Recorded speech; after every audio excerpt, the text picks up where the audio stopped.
Welcome to Real USA. In this new edition, you will learn how now, more than ever, poverty is an important issue in the United States. I'm Cody Weddle, and I invite you to get in touch with us through our Twitter account at USA de Verdad TL Sur.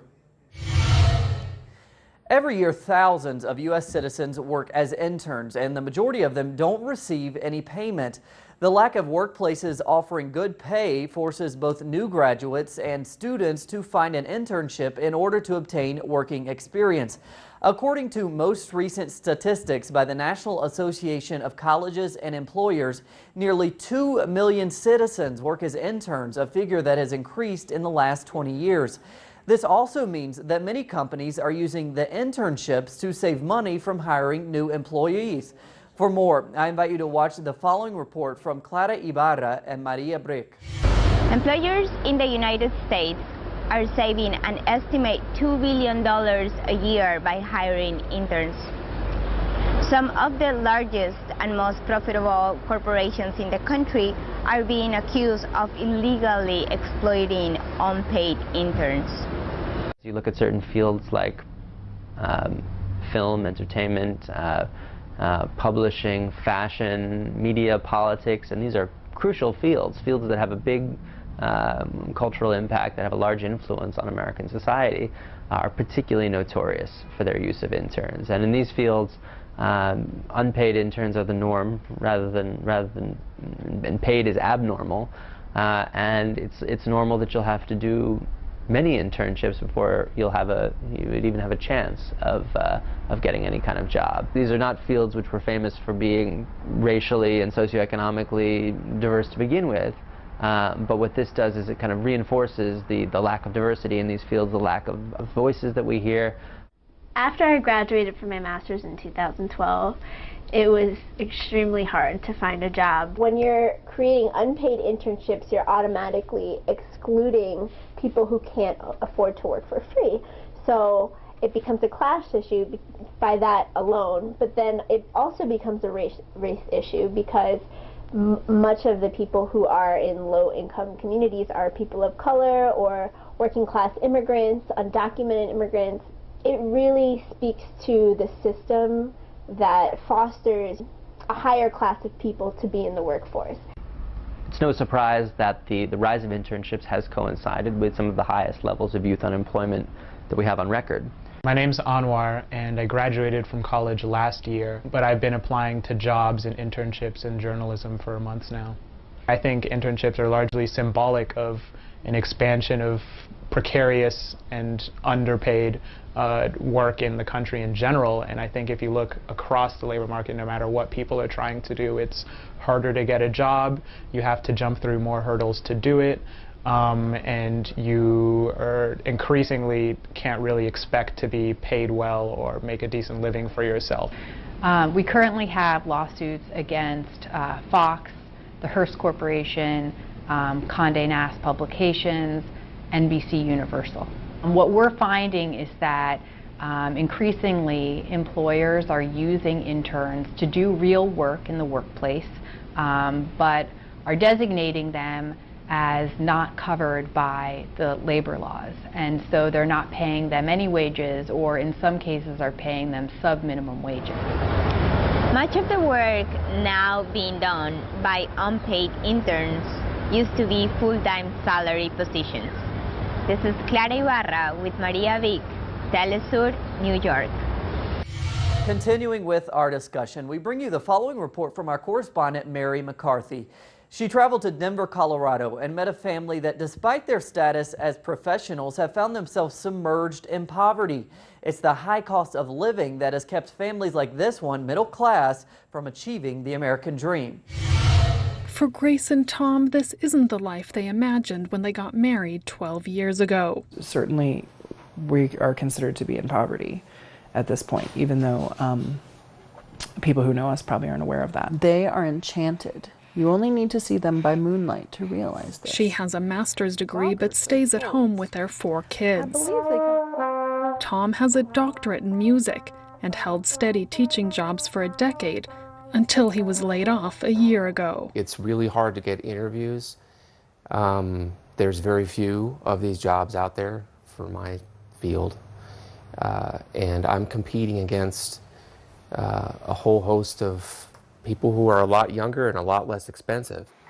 Even after cutting back on expenses as much as possible, the family is on the verge of losing its home. And we've pretty much canceled everything that we can cancel, and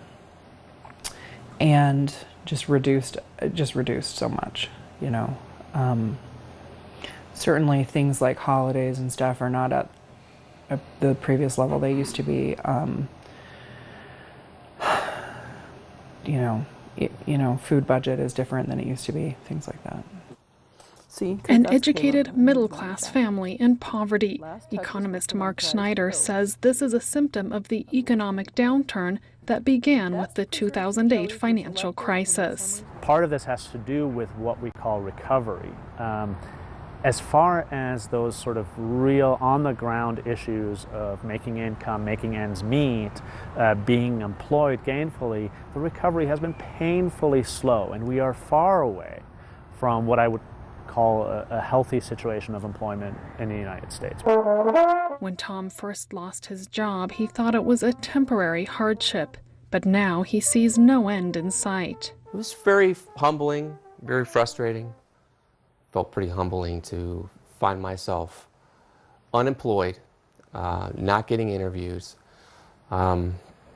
Say this, since the beginning of this year, I've applied for jobs in just about any field I can possibly think I might be qualified for. He recently accepted a job significantly below his skill level. He's working as an instrument repair technician, making $12 an hour. That's a third of what he used to make. And even when he had a teacher's salary, life was precarious, with little chance to save for their own retirement or for their children's university education. Well, I'm thinking about when he was teaching and the income level that he had then, it never felt like absolutely comfortable. The family has applied for and now receives government assistance to pay for food. But for middle-class Americans like them who've fallen on hard times, there are few resources available. Marcus Schneider argues that that's key social infrastructure that's missing in U.S. society. It's like investment in those social safety nets, right? Help making sure that when people hit a rough spot or the economy hits a rough spot, and it's not any fault of any individual person, that doesn't undermine their ability to then recover as individual households and families. According to the Global Wealth Data Book, America's middle class is falling further and further behind as compared to other countries, ranking just 19th in the world when it comes to median wealth. For Americans like Tom and Grace, these days even a basic middle-class lifestyle seems painfully out of reach. I'm Mary McCarthy for Telesur in Denver. The arrival of middle-high classes to Brooklyn, New York has expelled inhabitants with less economic resources, mainly Hispanic and African American families. On one hand, new zones are being rebuilt, but on the other, many residents are looking for new places and running away from the high home and rent prices. Our colleague Clara Ibarra went to Brooklyn and brings us this report. For 30 years, the Fulton Mall was a gathering place for people from all over Brooklyn, many of them low-income people of color. Recent rezoning has led to massive new luxury development that will effectively force out local businesses and residents. In 2004, the city rezoned the area. What that did was it dramatically increased property values overnight by allowing people who own different parcels of land to build much taller buildings without mandating any sort of community benefits and returns. But instead what we got almost entirely was luxury housing development. That's right. And then some high-end retail. Right. The things they're going to build, we cannot afford. Where's the affordable housing? People from all over Brooklyn would come there. The stores were not just businesses, but they became part of the community, an extension of the community. It was just Black and Hispanic for years, and this was a place where we actually felt comfortable. Now, in the last 10 years or so, you've seen a lot of the businesses basically disappear, you know. The developers, they're the planners, they're the city, gonna sell it like we're going to come in and we're going to uplift and beautify your community with no concern as to whether or not the people already thought it was beautiful. The Fulton Mall area was the third most profitable shopping district even before a lot of these so-called improvements. We've seen billions in public funds and also private investment in downtown Brooklyn, but the main beneficiaries of that money are the people who are already wealthy and well-connected. We need to really democratize the benefits of new investment, and that's impossible when you have these corporate CEOs and real estate tycoons calling the shots.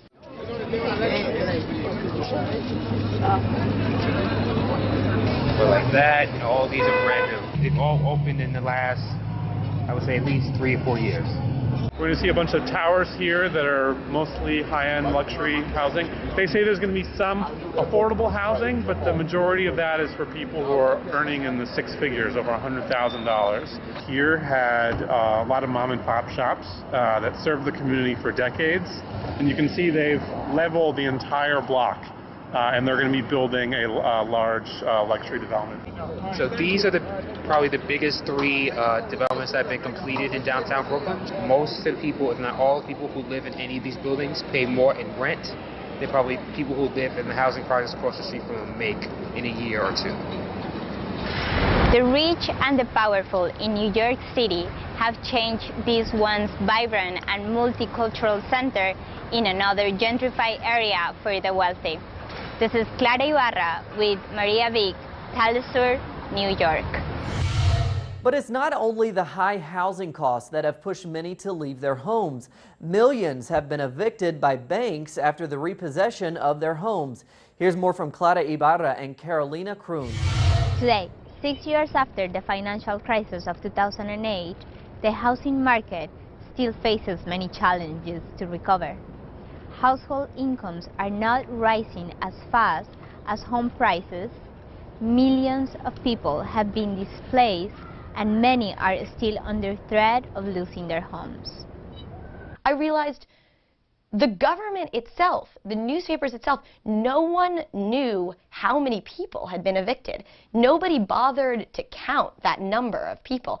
And so, I started doing research, I started gathering information, and it emerged that 10 million people have been evicted throughout the housing crisis simply through bank-pursued foreclosures.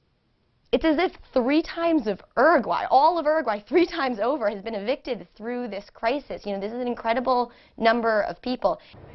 When the foreclosure crisis exploded, some of those 10 million people effectively organized themselves and created eviction blockades, forcing the banks to negotiate and sell back the houses to their owners at auction prices.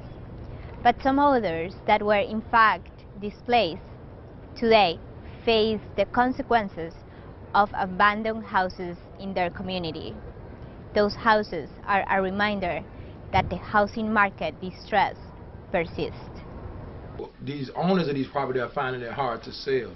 And what they end up doing is they're going in to rehab these properties without a buyer or a renter. And after they do the rehab work, because poverty is real in our community, people see that as an opportunity to go in there and vandalize the property, use it for a drug house, a gun house, a gang house. And what happens is the community suffers. Now the bank and the developer use the excuse, well, I fixed it up one time, I shouldn't have to fix it up no more. As these houses sit vacant, there are millions of Americans who have nowhere to live. This was the case of Martha Biggs, a woman who went under foreclosure and was forced to live in her car with her 4 children.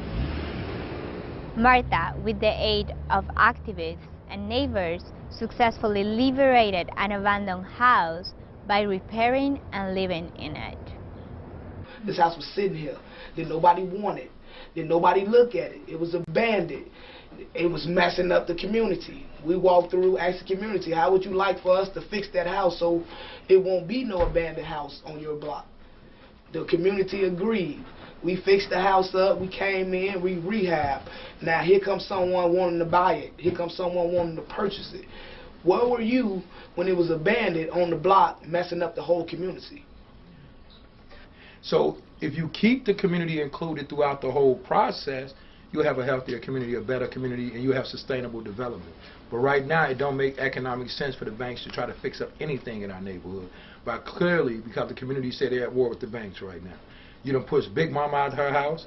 You don't push Grandmama out of her house. There's a war between us and the banks right now, and a war between us and the government. Nobody's helping us.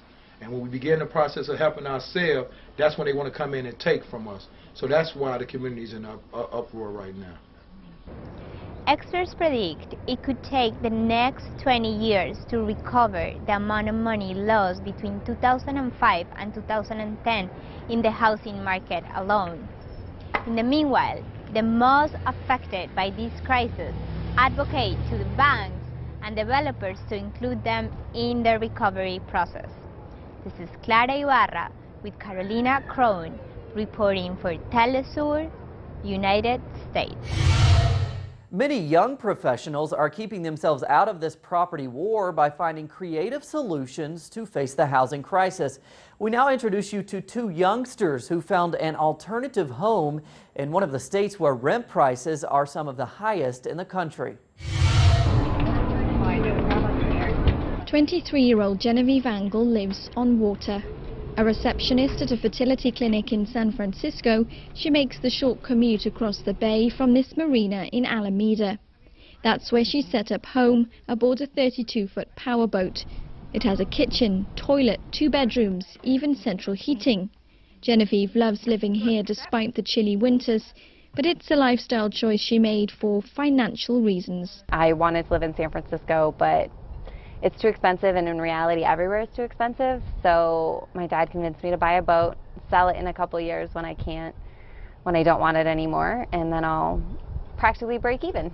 Genevieve owns her boat outright and says the monthly cost of living savings are huge. I pay about $400 for the slip fees and for my water and utilities. I figure if I was living in a 1-bedroom place in San Francisco, I'm not going to get it in a decent part of town for less than $1,500. In some San Francisco neighborhoods, the cost of renting an apartment has doubled over the last year. Plenty of young professionals, especially in the tech industry, earn a respectable wage, but they're increasingly choosing to opt out of paying large sums to landlords. Blogger Tynan is one such vehicle dweller. He lives in an RV or mobile home. But he asked us not to film the outside. In a city where parking's a daily nightmare, he's afraid of being evicted from his spot. If you park in a really nice neighborhood and people see your RV and they see that you're kind of flouting convention, you're not paying for rent in this place where they're paying a lot of money, they do get upset, and so they'll call the police. I've had the police move me probably 6 or 8 times. Tynan's micro-closet houses 2 shirts and a pair of trousers. He says blogging about his Spartan life has encouraged dozens of followers to live in similar RVs, although it's not technically legal. An influx of tech workers has ramped up pressure on San Francisco's housing stock, and urban planning experts say lower and middle-class residents are being priced out. As these millionaires and multimillionaires come to the city, it can be just enormously disruptive to the fabric because people end up having to go if they don't already own or aren't in a stable housing situation. Another problem is that during the recession, San Francisco barely built any new homes. Now there are belatedly about 6,000 units under construction, and the city's become a leader in the provision of affordable housing. With every new unit of market rate housing that's constructed, developers need to either pay a fee to construct affordable housing, or they need to build below market rate units within their buildings themselves. So far, demand for this kind of low-income housing is far outstripping supply. But San Francisco city leaders hope that in time they will be able to close the housing affordability gap before too many long-standing residents have been forced to move away. Rebecca Bowring, Telesur, San Francisco. The technological boom also accelerated the rise of housing prices, leaving the working class, handicapped, and elderly people out of the market. We now go to California for a report from Rachel Silverman. They come together once a month in the clubhouse of the mobile home park where they live to play bunco, a game with 3 dice and a whole lot of luck. Mostly low income and all senior citizens, they're afraid their luck has run out. I don't know where I'd go. I don't know what I would do. I was told that they would destroy my house. Jean Cardiff and more than 150 other senior citizens who live here are facing eviction from the homes where they'd planned to live out their final years. I have no idea where I would go. I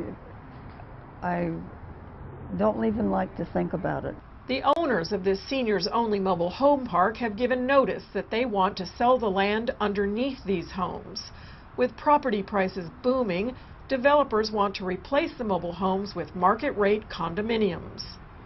Dave Johnson is president of the Winchester Mobile Home Park Homeowners Association.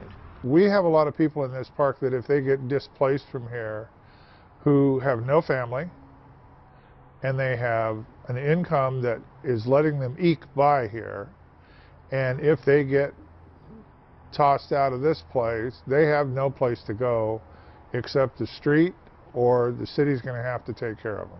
Johnson and the other senior residents here are getting organized, making videos, writing letters, contacting local politicians, and trying to work out a deal. We're trying to intercede and buy the property instead of Pulte Homes, and that's going to require coming up with funding. Board member Davelyn Jones is 79 and still works part-time as a technical writer. I helped to produce Silicon Valley. I'm one of the people that worked in it for 40 years, and I want to retire here. Kent and Ruth Greathouse, 75 and 69, were public school teachers. If this group of homes is destroyed, it's not just individual lives, but they are actually destroying an entire community here. The older people, the low-wage earners, the families who are struggling, they get lost. The Greathouses and a handful of other residents recently attended a city council meeting where they waited 3 hours and were given 1 minute to speak. San Jose Housing Director Leslie Corsilia also attended the meeting.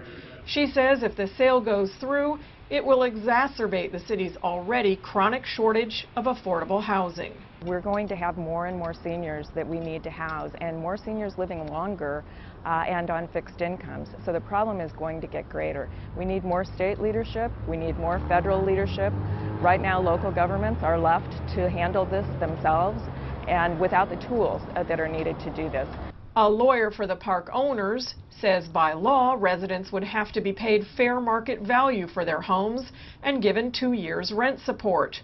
Some properties may be able to be moved elsewhere, though space is limited. This senior citizens mobile home park is just one of a dozen in the city of San Jose alone. Several similar parks in nearby cities have already been sold to developers. As the tech boom drives up land values and America's aging population explodes, seniors on fixed incomes are looking at increasingly uncertain futures. Rachel Silverman for Telesur in San Jose, California. This is the end of this USA de Verdad. Don't forget, you can always send us all of your comments and suggestions to our email, USA_de_verdad@telesurtv.net, or to our Twitter account @USA de Verdad TL Sur. Until next time, I'm Cody Weddle.